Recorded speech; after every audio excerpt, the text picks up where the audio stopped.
Good morning, everybody.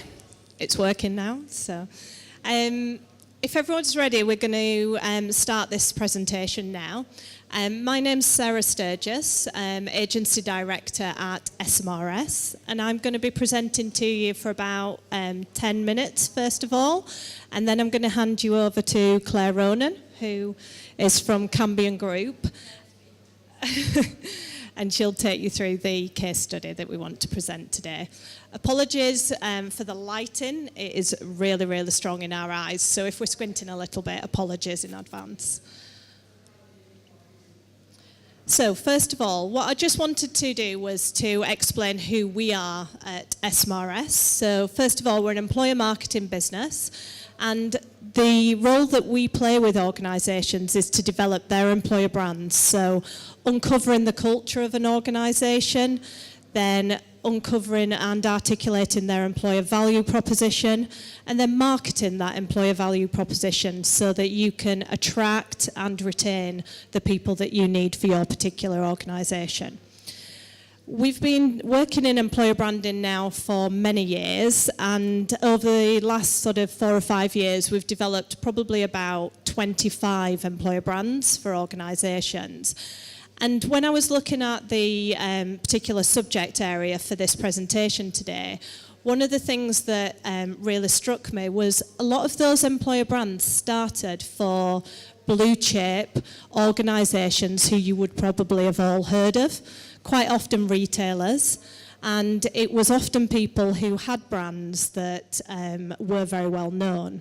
However, over the last year or two, what we've noticed is that lots more charities, public sector organisations, and then also SMEs have started investing in employer branding. So what I wanted to do was have a look at why that has happened, what that shift has been, and then what we're also going to do is give you quite a lot of information about why that's happened over those years. The first thing, though, is really make sure that everyone is fully aware of what an employer brand is. This is our explanation of an employer brand. So it's what people think and feel about your organisation as a place to work. It's your reputation, and it's also what you offer to your people. If you think personally about the organisation that you work for right now, and you ask yourself a number of questions. So, what attracted you to the organisation that you work for? What keeps you there? And what would you say to people about who might be considering joining you? If you ask yourself those few questions and then maybe go out into your business and ask another 10 people, you'll find that there's a lot of commonality. But you'll also find that there are differences because people will talk about what's most important to them. Now, developing a clear employer value proposition means that it's really important to find the common ground across everybody, and they're the things that you then take out into the market. What I would say, though, if you've thought about those questions, is that you will already have an employer brand. So don't think that, we can't do X, Y, or Z because we don't have an employer brand. You do have one. The challenge is it telling people exactly what you want it to do? So what we look at is very much where are you now with your own employer brand? So what you say to people externally and internally, is that true to who you are as an organisation and where you're heading? Does it mean something to the people that you already have in the business? Or are you actually selling something externally to people, and then when they come into your organisation, it doesn't connect? It's really important that all of these things align. Now, many of you may well be thinking about building a business case for employer branding. Here's some stats that are very relevant for recruiters in particular, because these stats show some of the different reasons why employer branding is important. So things like investing in your employer brand can really increase the quality of the candidates that you are able to then bring into your organisation. Some people think that employer branding can be costly and something that you can't afford. My challenge back on that is usually that you are probably spending on agency hires because you don't have a clear a clear employer brand. And if you can articulate that employer brand much better externally, you will hire people directly rather than through agencies. So there are definitely cost advantages. The other thing to think about as well is that attrition and attraction go hand in hand. So an employer brand can also help reduce your staff turnover, and that in turn will mean that as recruiters, it's less of a challenge to find the people that you need. One of the things that we've also been taking a look at more closely is what I said at the beginning around the fact that it was many big organisations that started with employer branding. What we have uncovered really is that a company who is a known brand, who already invests in their marketing, often also invest in their employer brands because they naturally see it as another facet of marketing. And ultimately, this means that those brands find it easier to attract the people that they want to hire. So I'm sure you all will have heard lots about Google's employer brand. And it's interesting, there's some great stuff online that you might want to read about Google. One of the posts I was taking a look at was the 6 reasons why Google might not be right for you. And what I think is interesting about that is their employer brand is so strong, so many people want to work there. They actually receive 2 million applications each year to work for Google. It's apparently harder to get in there than it is Harvard. So what's interesting about organisations like that is their challenges are completely different. The challenges that they have are very much around things like needing to attract a certain culture fit or attract people to balance the demographics within their organisation, or in fact reduce the volume of applications. Does anyone in this room have that problem? Show of hands. Yeah, 1. So only 1 person in this room has that issue with overpopularity of employer brand. So one of the other things I've taken a look at as well is that those businesses in the least attractive sector struggle more and invest less in their employer brands on average. The other issue is that small businesses suffer from skills shortages. So if a large employer is attracting people, they might have 50, 100 vacancies. A small organisation might have a handful. So the challenge there is significant. And also what we see is that small businesses suffer significantly more with skill shortages than large businesses. So when I'm talking today about the challenging sectors for employer branding, the challenge is that there are a lot of people who are focusing on their employer brands because they are really struggling to get the talent that they need. And that's one of the underlying issues that we're addressing. One of the other things I wanted to show you as well is this chart. So in effect, who works in, just really quick show of hands, who works in construction? Utilities? Transport and storage? Manufacturing? Education? So you've all got your work cut out, unfortunately. I'm going to do a small feature on some of these areas as well, which will hopefully help.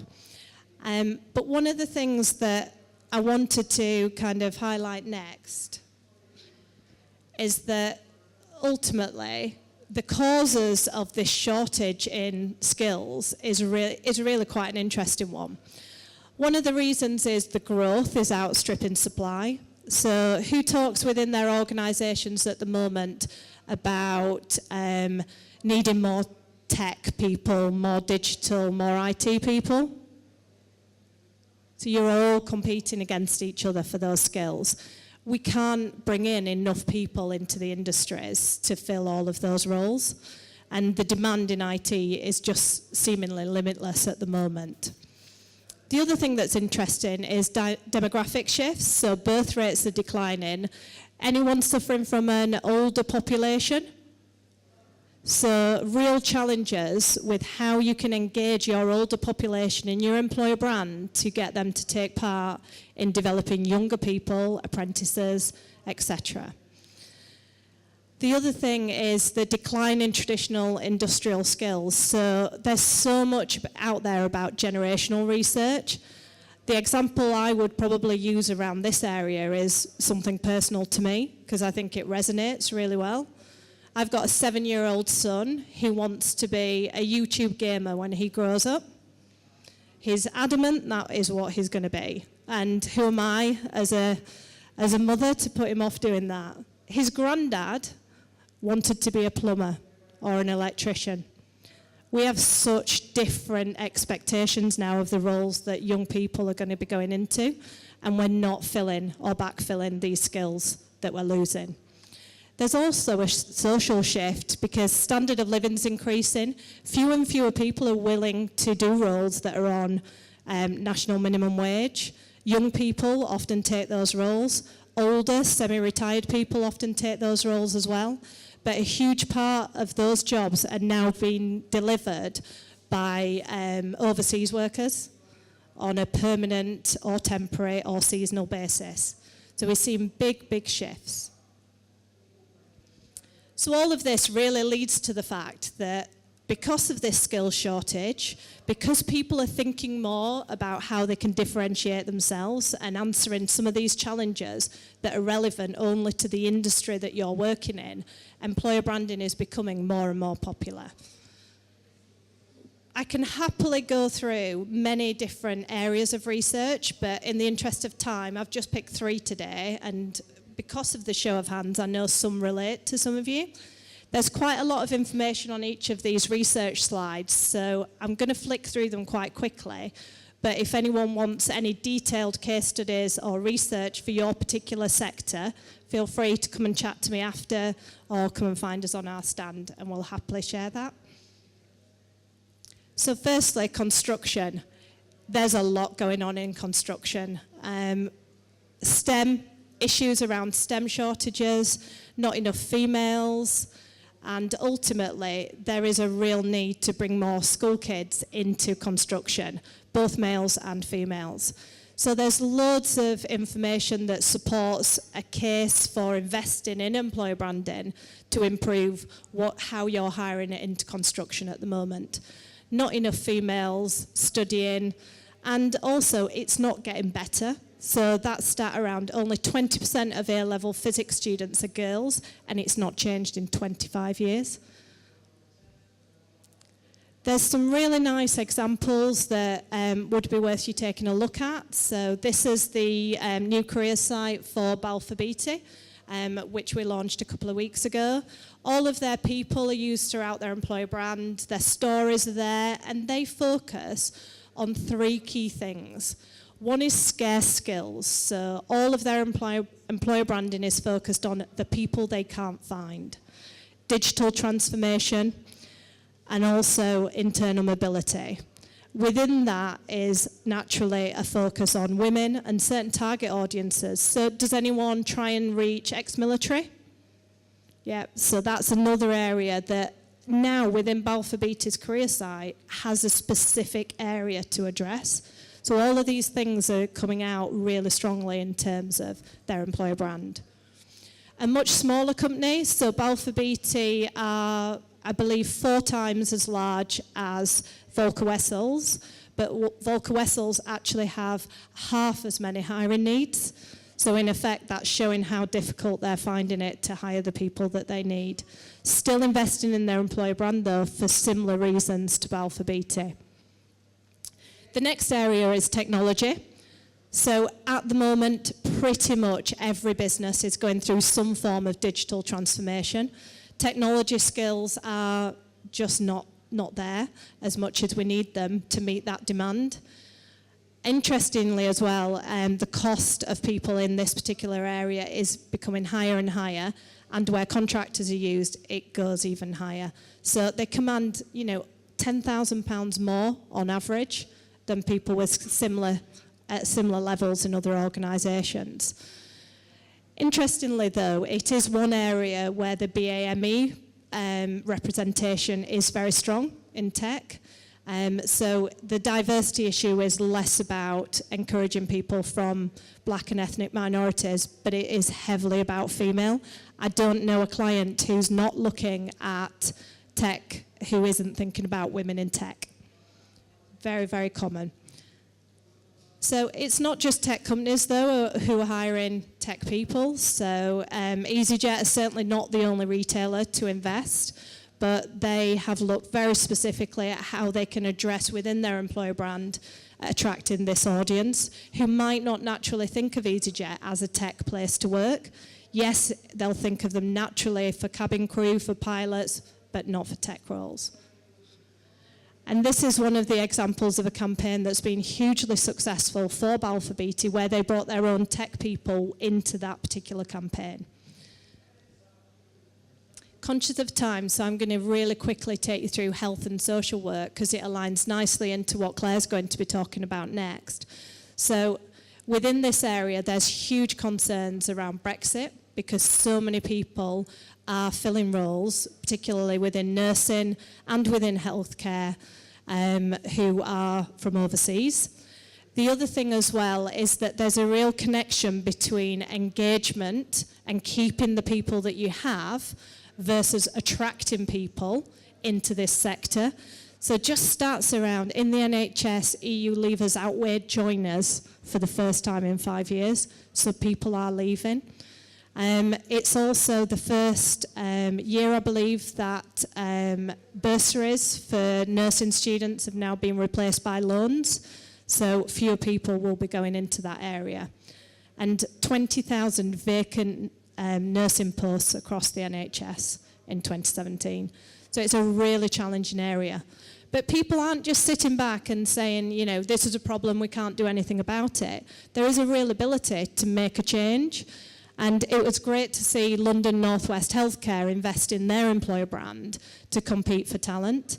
This is one of their visuals that was used, and they adopted the headline of wholehearted, not faint-hearted, to really get across the difficulty, the complexity, but also it's not a role that's easy, but you know, if people are going to stick at it, then they need the right calibre and the right capability within people from the beginning. They actually, as a result of this employer brand development, they had a 400% increase in applications in some areas.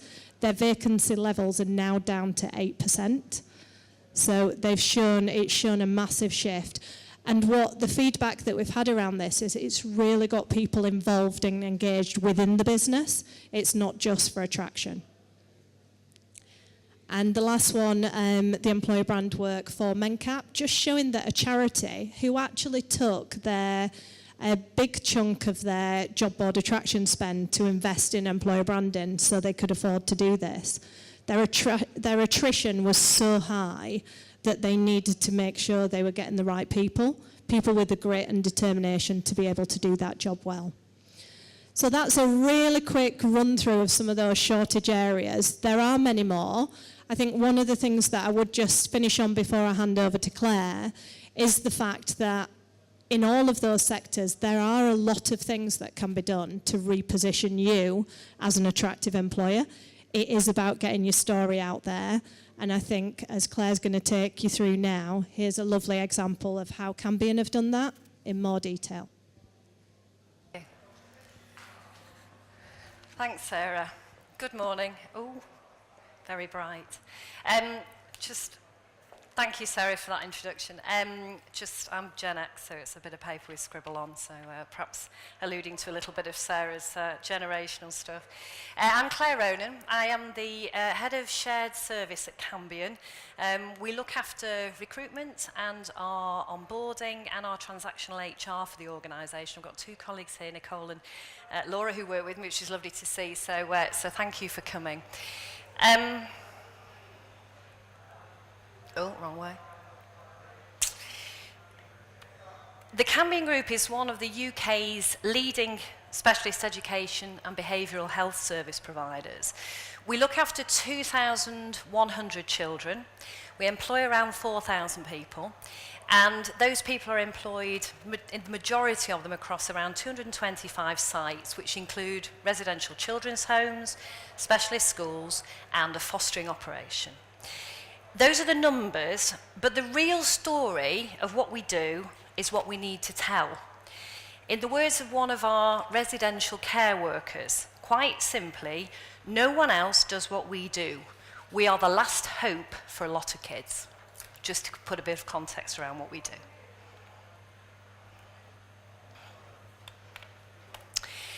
And we needed to shift away with our attraction strategy from what we had been previously doing.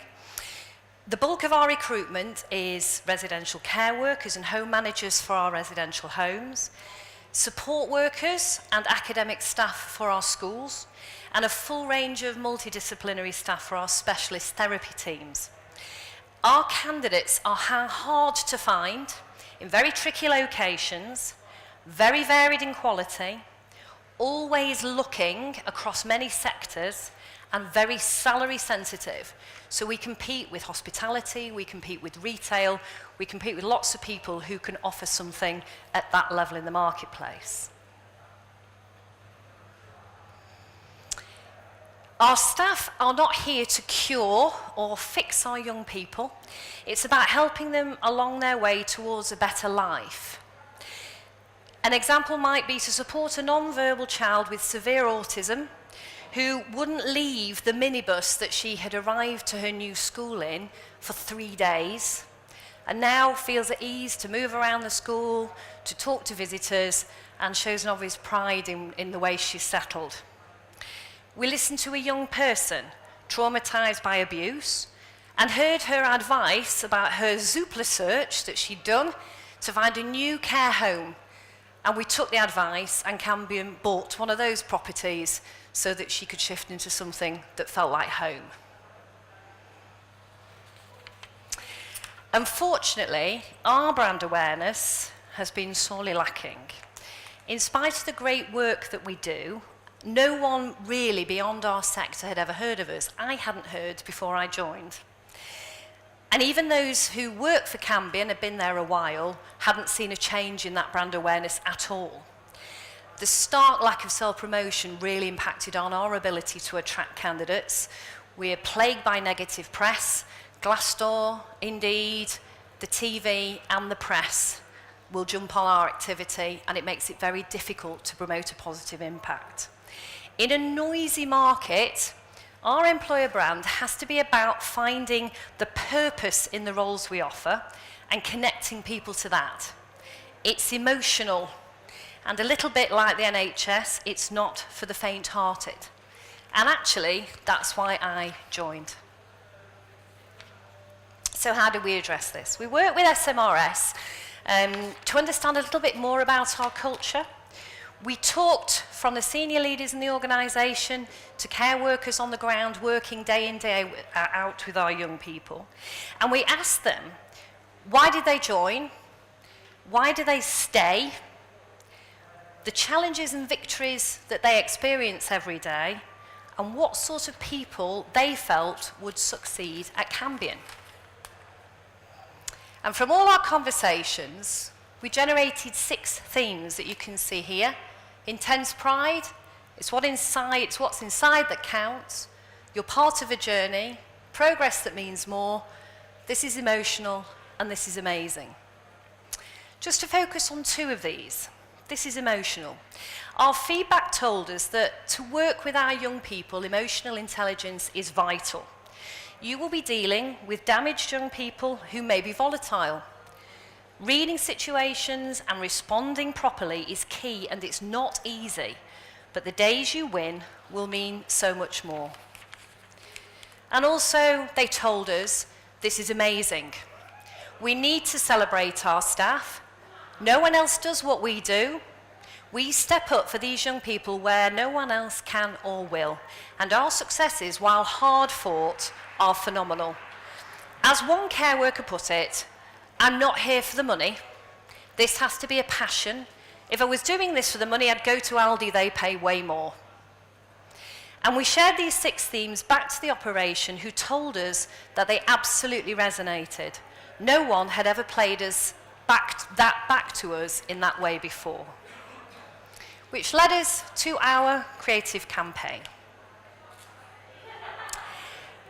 The creative team at SMRS came up with 4 different concepts based on all of that research that we'd done. And to be honest, we really struggled to choose one from the themes that had emerged. But we landed on broken words to convey the challenge and the rewards of the work that we offer. It uses spliced, interrupted words, which you'll see, to convey the complexity of the people that we deal with and the issues at hand. Calls for a particularly perceptive type of person to read deeper into who they truly are. And the campaign is designed to create an emotional response, showing how the right combination of compassion and perception can break down some of those barriers. We think it's really powerful stuff. We have to be super careful with our images. We can't use any pictures of our children or young people, so the images were carefully selected from a curated choice. We need to make a quick emotional impact in a crowded market for our type of audience to reach the candidates who feel the right connection to our young people and to appeal to their emotions without sugarcoating the challenge. To meet the urgent need to be out and active in the marketplace for all the reasons that Sarah talked about earlier, we're working behind the scenes on developing a full website, but we created some interim landing pages based on our new creative and key messaging, as well as a quick data capture for candidates to complete while they're on the move. We've also started work on a blended media campaign, managed media, to direct people towards our creative, and we needed it to be fully optimised to make sure that candidates could apply quickly and easily whilst conforming to our complicated and detailed safeguarding and Ofsted requirements.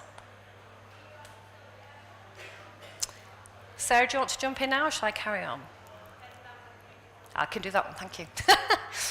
Our next steps are our ongoing media campaign to attract more passive and relevant candidates. So we've done a big audience mapping exercise where we can target our managed media to candidates who have a propensity to work with Cambian. We've got bespoke photography and video content to capture the essence of who we are, as well as the benefits and rewards of the role. So we'll be developing a lot of work with our care workers and support workers to talk about what they do, to get the message across and to persuade people to look at us, and building on our new careers site, as I mentioned. So we're in the early stages of what we're doing. We think that we love this creative. It's already made an impact, and we know that what we do is difficult.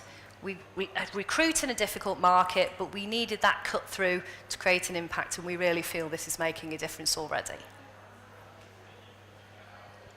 So just to finish off, some final thoughts from Claire and I. The first would be, firstly, if you're thinking about employer branding, understand the market that you're operating on, because the objectives that you set for your employer brand should actually align very closely to what the challenges and the problems are. I think ultimately as well, make sure you've got measures, because an employer brand shouldn't be something where you just have a go at something without actually thinking about what you're trying to achieve and what you're trying to change. Stakeholders are incredibly important. Mapping out your journey and knowing where you're heading is equally important. And I think, see employer branding as a way of working, not just a project that you're going to do over a 2 or a 3 month period.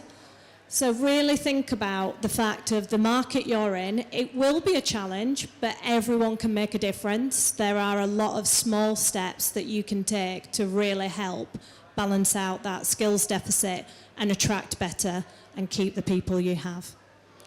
Conscious of time, but I'm not sure if we've got time for questions.